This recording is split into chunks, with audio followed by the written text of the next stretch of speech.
Welcome to Behind the Screen. I'm Carolyn Jardina, and today our guest is Oscar-winning Rerecording Mixer Andy Nelson. This season, Andy received his 23rd and 24th Oscar nominations for Baz Luhrmann's Elvis and Matt Reeves' The Batman, extending his record as the most nominated person in sound. Additionally, he now holds the distinction as the third most nominated living person.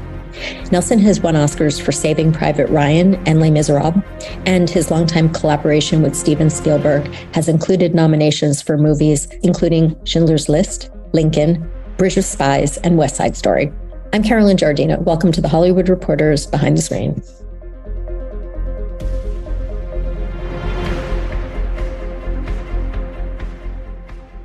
Andy, it's so good to see you. Lovely to see you too. Thank you for inviting me. So when you hear it said that you're the third most nominated living person, does it sound real? It kind of doesn't really. I have to pinch myself a little bit. I also sort of scares me how long I've been mixing now. That's the other thing. But no, I mean, it's an incredibly flattering, and feel so honored to have had the chance to work with so many interesting directors and interesting films, and for the Academy to have recognized those films and put us into that category. So I'm really grateful for it. Yeah. Well, there's two wonderful ones this year, so let's talk about each of those. The first one is Elvis, which was your third collaboration with Baz Luhrmann. You also mixed Moulin Rouge and Australia. I know that you're a big fan of musicals and musical film, which I'm sure was a factor, but would you tell us about what makes that collaboration with Baz work so well? Yeah, Baz, when I got the call to do this picture, which I was very, very happy to do, obviously, because I do love musicals and I do love the feeling and emotion that you get from musicals. But Baz, the first time I worked with him was on Moulin Rouge, and that was definitely a baptism of fire because he is, I've said this before, I think of him as a creative tornado because he just sort of flies into the room and out comes all sorts of wonderful ideas. He's full of these creative ideas and thoughts and passions, and I love that. To me, that's the sort of oxygen for me that I love. And so this was very similar. It took me straight back to Moulin Rouge in many ways when I first watched Elvis, because he definitely puts you as the audience into that kind of hang on to your seats a little bit. Particularly the first 5 or 10 minutes of his movies tend to do that, and it's his way of sort of signing a contract with the audience in some ways. And so it felt very familiar, but I was completely wowed by the film, completely bowled over by Austin Butler's performance, and from a sound point of view, shocked at how brilliant Austin was at his vocals. I mean, we used his vocals through the first half of the movie. Obviously we switch over to Elvis. It is a movie about Elvis, so you're going to want to hear Elvis, and rightly so. But he holds his own right up to the halfway mark, and the switchover happens sort of seamlessly into Elvis. But it doesn't mean he's gone, because clearly there's work to be done throughout all the vocals by enhancing stuff that Austin did, to help some of the moments where some of the original recordings might not have been so good on and off mic and things like that. And then also, obviously, when there's dramatic moments within the second half of the movie where Austin's singing something and talking, then that's clearly Austin. So it's really the main performance numbers that we switch over to Elvis. But yes, lots of challenges, lots of incredibly fantastic moments, mixing all the contemporary artists like Doja Cat and Stevie Nicks and Jack White and people into Eminem into the movie soundtrack. Very much Baz's style of saying that music is timeless in that sense. But yes, a challenge, but I loved every minute of it. We had a great time. Well, I was recently at the Advanced Imaging Society Awards, and as Baz accepted his award, which was presented by Austin, by the way, he actually spoke about you and talked a little bit about how you extracted and used the archival material of Elvis singing, and then, as you said, combined it with Austin's voice. Would you elaborate on how that process worked? Yeah, the hardest thing, well, the switchover point in the film where we do go into the real Elvis vocal was the 1968 comeback special. And the original audio for that was actually a mono from a VHS from the transmission of the TV show. So you can imagine how that sounded compared to everything we'd done in the movie up to that point in full 9.1 Atmos, and then suddenly here's a mono piece of track with everything on it. So clearly that was going to have a lot of work done. So Elliot Wheeler and Jameson Shaw, the two music composer and music producers who I dealt with primarily, they obviously took that track and worked on it in terms of filling out the rest of the band to try and get some enhanced drums, enhanced bass, keyboards, things like that. All utilizing the original track all the time, but just sort of, building from that. And then they use technology, a lot of it I don't have to deal with it personally, but they use it through Pro Tools and things where they're extracting the vocal as best they can from the track. Now, the danger with that is it's a very clever technology, but it's dangerous because if you go too far, it has some very, very strange aliasing and weird sounds that have come attached to that vocal, because the software is trying to extract it, and it leaves a trail of weird sounds attached to it. So what I tended to do on that particular song, and that was the worst of all of them. From then on, the recordings got better. By the time we got to Vegas, we had multi-tracks to work with. So obviously there was a lot more dynamics and a lot more quality we could deal with. But that 68 comeback special was the worst. So what I did, I think I mixed that 3 or 4 times, because every time I tried I wasn't happy with it. And it was so hard because I wanted to get his vocal sounding as best I could, but every time I pushed it, just even a 1/10 of a dB too much, all this weird sort of artifact sound would come with it and make it sound unpleasant. So it was a dance. It was a massive dance we did to get that comeback special to sound the way it did. But I think we achieved it in the end. And that was the hardest part. As I say, the rest of the recordings just, chronologically got better and clearer and stronger. But that was our challenge, yeah. Having done that experimentation to get the comeback special right, is that a technique that you think you'll use going forward for future movies when, again, story-wise, it's appropriate, when you would be using archival material? Absolutely. I mean, it's fantastic what it does. You've just got to be careful with it. That's all. It's like anything, but it's a wonderful tool. And it just takes a little bit of massaging and work to get it to really sit the way you want it to. But yes, absolutely, that technology is great. And like all things in technology, Carolyn, it's probably only going to get better and better. They'll keep coming up with newer versions that are going to be even more powerful tools to use, I'm sure. So true. Really extraordinary work seeing those performances. Yeah, no, they were great. They were so much fun. And of course, Austin was, oh, and by the way, don't forget that his mic, the original mic he was using, not only was he was going on and off mic, the band was going on and off mic, and there was crowd all over it. So you had all those components added together made for a very, very tricky sequence. But as I say, I think we were all happy with it at the end. Well, I know you weren't on set at the time, but I mean, just, talking to your colleagues, that must have been really extraordinary seeing that performance with the audience, the production of that scene, those scenes. Well, yeah, I think so. And I think Mandy Walker, the DP, has talked about how she built the film cameras inside the fake television cameras to try and capture. I mean, there's a whole area there that she talks about where they developed the look of it so they could capture it frame by frame to look exactly the same positioning where the cameras were and the look of the crowd. And yes, his performances. I mean, Austin did full performances of a lot of these songs throughout the film, which of course haven't made it into the movie because it would be too long. But he, once he got into the performances, he would perform the entire song. And I know one day everyone's hoping Baz will come up with a version with all those songs intact, which would be really fun to see. I was about to ask, could you think of some good clips for the DVD extras?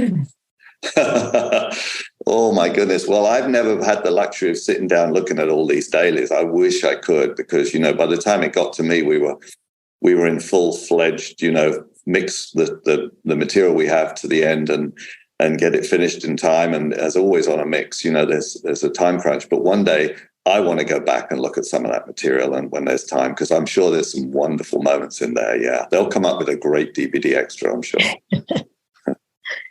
Now, this year you're also nominated for Matt Reeves' The Batman. Mm-hmm. Very different film, very different set of challenges. But what is it like first just to work with Matt Reeves? I love Matt. He's great. Now, it's so interesting with all the directors. I mean, everybody has a different approach, a different style. You couldn't get two more different styles than Matt and Baz. Matt is very, very, he comes in, he sits with us. He never leaves the room. He's absolutely focused frame by frame by frame. And we work through the film in a very linear way. What we tend to do with Matt is that Will Files, who I mix with, and I've done 2 or 3 of Matt's films with Will, we have a chance, obviously, to go through it ourselves first so that we can get a kind of a shape to the reels, a shape to the whole movie. But then when Matt comes in, we just start at the top and we work our way down. And he will spend, it doesn't matter how long we spend on a scene, he wants to get the scene right before we're ready to move on to the next scene. We don't dance around the film the way that some people do. And it's very intense. It's very collaborative. He is always in great spirits about it, and we have a great time with him. But a very different approach than with Baz in that sense. But he's great. He's really, really wonderful, and really into the detail of things. I mean, the Batman track, I was really blown away by that when I first saw the film, and I was very happy the way it all turned out, because we were able to get some great dynamics in there. I mean, in fact, funnily enough, I've had 2 different directors ask me about that. They loved the fact that in the film it would go so quiet at times, and you'd hear a distant television way up the end of a corridor or something.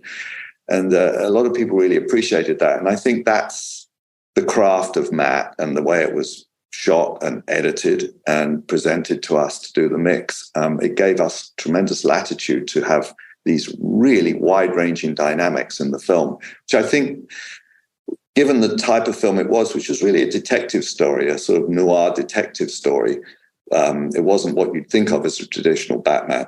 It really called for something that had that kind of moody quality to it. And, the sound of the city and the rain, and Michael Giacchino's score, which I think is one of Michael's best. And I've worked with him a few times, and he's always good. But boy, did he really pull it out on this one.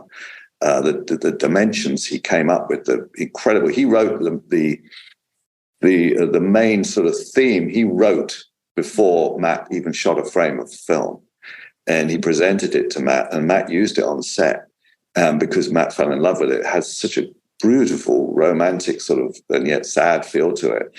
And that's used obviously in the film. But then things like Ave Maria being used over the Riddler, and the percussive use of the music during the Batmobile chase, which was a fun one to mix. But it was brilliant because, again, Michael, he didn't go in for frequencies that he knew would be competitive. He went in for sort of percussive sounds that really allowed the Batmobile to live and the chase to sound fantastic. And the music was just there as a kind of, a really great reinforcement and a propulsion, but it didn't try and drive it thematically. It was allowing the natural sounds to do all that work. So yeah, that was a great track to work on. I loved it.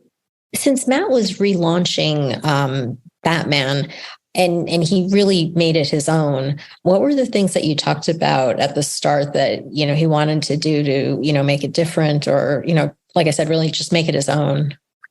Well, I think it was on the screen. The point is that what's wonderful about sound mixing for me, and I'm not a sound editor or a designer, I'm purely a mixer, as you know. So I am presented with the finished film, and I the way I view this, I'm always like the first audience in some ways. When I watch the film before I start working on it, I feel very privileged because I discover the film. I try not to always read a script. Sometimes I do, but generally I prefer not to because I like to see the finished thing. I don't want to have preconceived ideas in my head. So I watch it and I just start to think, how are we going to do this? How are we going to do that? So I think that the film was up on the screen. All the answers, as always, were on that screen. And it was more or less a discussion of, one thing we talked about, for instance, was the Batman voice. Now, Rob's performance, that is all performance. I've been asked a few times about what we did to his voice. And the honest truth is we did very little because he performed it that way. And what we did was retain that performance. What the battle I had was getting clarity in some of the busy scenes because it was such an internal voice. He never projected very much because that was his character. There was a fragmented sort of feel to him, and it was about retaining that yet keeping clarity through. So there's some of the discussions I had with Matt in the beginning were how do we keep that really internal feel to the voice but still have the power. So we did bring Rob in to do a little bit of looping to help so that he could recreate the voice, get it into that vocal range, but give me a tiny bit more power so that I wasn't having to sort of sacrifice too many other sounds around it. That was a big discussion point when we started. And I was very, very clear when I screened the movie that that's something we should try and address fairly quickly because I felt that could become a problem. And we did. Matt and Rob were up for doing it, and they did it, and it was great. So that was the sort of thing where we really talked about the sound of the film, and the rest just evolved naturally as we went through the sequences. As I say, we would sort of search for ideas and things, and if Matt came up with an idea and it needed some recutting and work, then it would be done and overnight, and the next day we would jump into that scene again and have another look at it, and it would be very different. I mean, Will did a lot of that with his the sound when Batman puts his hand into the cage to the bats and they're all flapping around the room. I mean, he went crazy with it in Atmos. It was a great opportunity, but it took a lot more preparation. So we had to stop down and rethink that sequence, for instance. So a lot of it, like with Matt, evolves as you do it rather than a preconceived thing. And I think that's great because it has a natural evolution that way. Your very busy year also included The Fabelmans, reteaming with Steven Spielberg. You did Damien Chazelle's Babylon and the Whitney Houston film, I Want to Dance with Somebody. Yes. What a varied year. My goodness. You couldn't do, well, yeah. I mean, gosh, Damien, Babylon. I during COVID, I went and had lunch with Damien up near his home, and we sat in the garden. So we didn't have to wear our masks, and we discussed Babylon before he shot any of it. And it sounded such a fascinating project, and as indeed it was as a film. Certainly divisive in many ways. Some people loved it, some people hated it. That's life, It's a piece of art, whichever way you look at it, and it's a take on Hollywood that Damien felt very much that he wanted to put his stamp on. It had some great moments in that film, and dynamically, that was a complex mix. Justin Hurwitz's music, very dominant part of the soundtrack, as it should be, because it was being used as a tool. It wasn't meant to be underscore. It was meant to be corners of the film and statements. Very tough. Yeah, Fabelmans, well, this my 20th. I think it's my 20th picture with Steven Spielberg. So, wow. Yeah, I think it was 20. I'm pretty sure. And boy, and what a very personal one this time. What a personal film. I mean, goodness me, it was extraordinary to be led into that world. And I would cautiously ask him many times during the mix to say, during this scene, did this really just, did that happen quite? And he'd say, oh, well, yeah, no, because this happened. And I discovered more and more as we were working on it that everything you were watching was truly a reflection of his memory and of his growing up. And so, yeah, that was a privilege to be involved. And then the Whitney Houston. Yeah, I mean, who doesn't love Whitney Houston's music? What was the most surprising thing you learned about Stephen when you were doing Fabelmans? Well, I know how, I've been with him long enough to know how emotional he can be. And I don't think I've ever seen him quite so vulnerable as I did on this one. I mean, Schindler's List was clearly a highly emotional film, and we were all in tears at times doing that film.